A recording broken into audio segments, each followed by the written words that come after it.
बिजनौर में अंतर्राष्ट्रीय हिंदू परिषद ने देश में तेजी से बढ़ती जनसंख्या को लेकर चिंता जाहिर करते हुए प्रधानमंत्री नरेंद्र मोदी के नाम एक ज्ञापन भेजा है।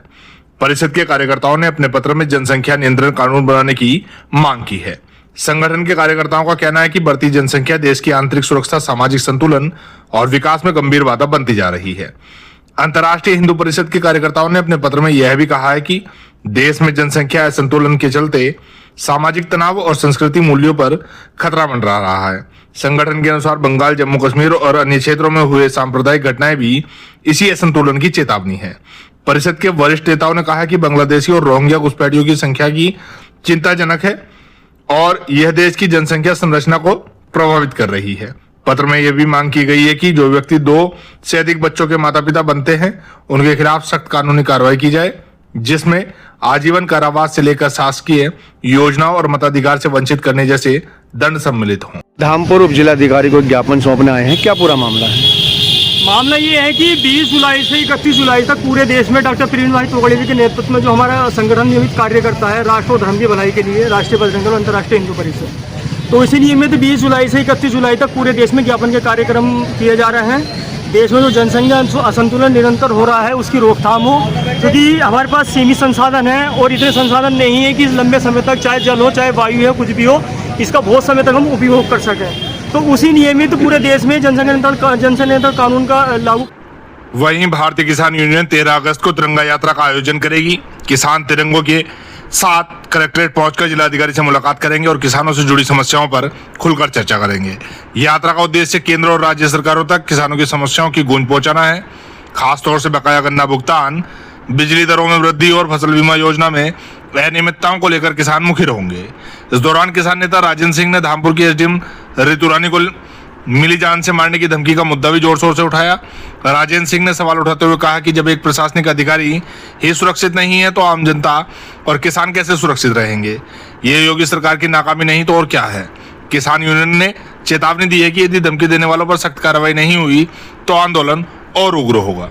आज उप जिलाधिकारी के कार्यालय पर पहुंचे हैं आप, क्या पूरा मामला है? उप जिलाधिकारी के कार्यालय पर तो एक किसानों की छोटी छोटी समस्याएं थी, उस संबंध में मिले हैं और चिंतन का विषय भी है कि हमारे जो प्रशासनिक अधिकारी हैं उन पर भी इस तरह का जो है कि जान से मारने की धमकी और 15 लाख की फिरौती, जब वो सुरक्षित नहीं है तो इस प्रदेश के किसान का, पूंजीपति का, व्यापारी का, जनता का क्या होगा, ये बहुत चिंता का विषय है।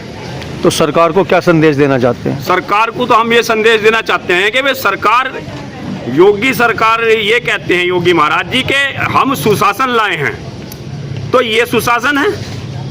भाई उस सुशासन देखने को तो कई मिले। जब एसडीएम तक सुरक्षित नहीं है तो हम तो इस सुशासन को मानते नहीं। योगी जी से निवेदन है कि वो जो भी यहाँ इस तरह के घृणित लोग हैं उनके खिलाफ सख्त कार्रवाई करें और बुलडोजर उन पर चले, ऐसे लोगों पर, ना कि गरीब किसान मजदूर के घरों पर। और दूसरी तैयारी हमारी ये है कि 13 तारीख में पहले से हम निकालते थे ट्रैक्टर तिरंगा मार्च 15 तारीख को, 15 अगस्त को निकाला जाता था। राष्ट्रीय आह्वान है अब इस बार, राष्ट्रीय आह्वान के आदेश अनुसार 13 तारीख को संयुक्त मोर्चे का आह्वान है कि हर जिले में ट्रैक्टर मार्च निकाला जाएगा।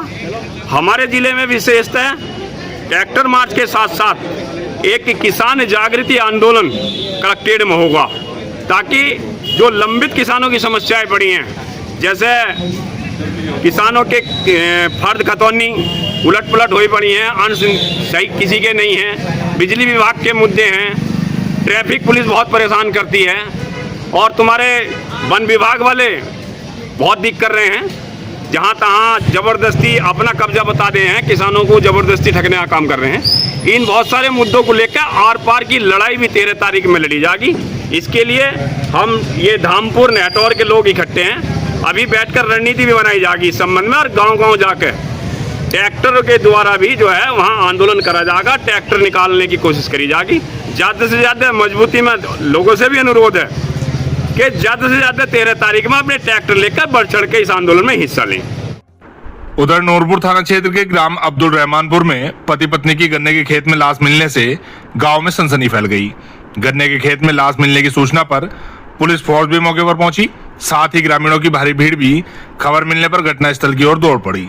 ग्रामीणों का आरोप है कि पति पत्नी की अज्ञात लोगों द्वारा हत्या कर दी गई है। ग्रामीण एसपी और डीएम को मौके पर बुलाने की जिद पर अड़े रहे। मौके पर कई थानों की पुलिस पहुंची और घटनास्थल का जायजा लेती रही। आपका कहाँ के रहने वाले हैं? मेरा नाम अंकित कुमार, मैं ग्राम प्रैना अब्दुल रहमानपुर का निवासी हूँ। आज जो ये घटना घटी है, ये आपके क्या लगते थे और किस तरह से घटना घटी? ये मेरा भाई है, ताऊ का लड़का, और ये मेरी भाभी है। क्या क्या नाम है? भाई का नाम निपेंद्र कुमार, भाभी का नाम गीता देवी। जंगल में क्या करना आए थे और किस यहाँ? जंगल में ये सुबह 8 बजे आए हैं। इनकी थोड़ी तबीयत खराब थी, बोल रहे थे कि दोपहर के बाद हम सवेरा काम को निपटाने के बाद दवाई लेने जाएंगे। शाम जो है यहाँ थोड़ी सूचना ये भी मिली थी कि यहाँ व्यक्ति देखे गए हैं। तो सुबह जब ये 8 बजे आए, उसके बाद 1 बजे ये पता लगा इनका छोटा सा एक लड़का है, वो इन्हें देख के गया कि मेरे पापा वहाँ पड़े हैं। तब मैं इन्हें यहाँ देखने आया तो लगभग 100 मीटर पीछे मेरा भाई पड़ा था, 100 मीटर आगे मेरी भाभी पड़ी है ईख में। तो आप लोग क्या चाहते हैं? पुलिस ने किया, पुलिस आई हुई है? हाँ, पुलिस आई भी है, बाकी अभी तो कोई निर्णय वाली कोई बात ही ना है। आप लोग क्या चाहते हैं? आप क्या चाहते हैं? कैसा जवाब दे रहे थे पुलिस वाले? हम तो यही चाहते हैं बस पता लगे कि क्यों, क्या, किस वजह से ये बात हुई है, क्यों इन्हें मारा गया है। अमरपाल चौधरी, नूरपुर ब्लॉक अध्यक्ष, भारतीय वित्तीय से। आज जो यहाँ पुराना में है, आप क्या घटना घटी है? यहाँ मियाँ बीबी दोनों सुबह अपनी मुंजी की नलाई करने आए थे। यहाँ चोरों ने या पता नहीं किसने आगे एक अज्ञात ने इन पर मर्डर कर दिया, दोनों चाकू से हमला करा। तो दोनों का ये चाकू से हमला किया गया है और यहाँ डेथ वो दोनों ही पड़ी हुई है। हम ये सब लोग गांव वाले भी, हम हमारी पूरी टीम विभाग के सामने की यहाँ सब आई हुई है। कितने समय पहले हत्या हुई है? हत्या को तो नहीं कह सकते, लेकिन सुबह ये 8 बजे लगभग घर से आए थे, यही जानकारी मिली है। तो पुलिस यहाँ पर है, क्या कार्रवाई अब तक हुई? अभी देखते हैं क्या कार्य भी करते हैं, क्या आश्वासन देते हैं। किसी आश्वासन पर यहाँ से डेथ बॉडी उठाई जाएगी, ऐसे नहीं उठाएंगे। हम पूरा यहाँ सहयोग करेंगे, गांव वाले भी सभी लोग हैं। जब तक कोई संतोषजनक हमें जवाब नहीं मिलता, जब तक यहाँ डेथ बॉडी यहीं रखेंगे।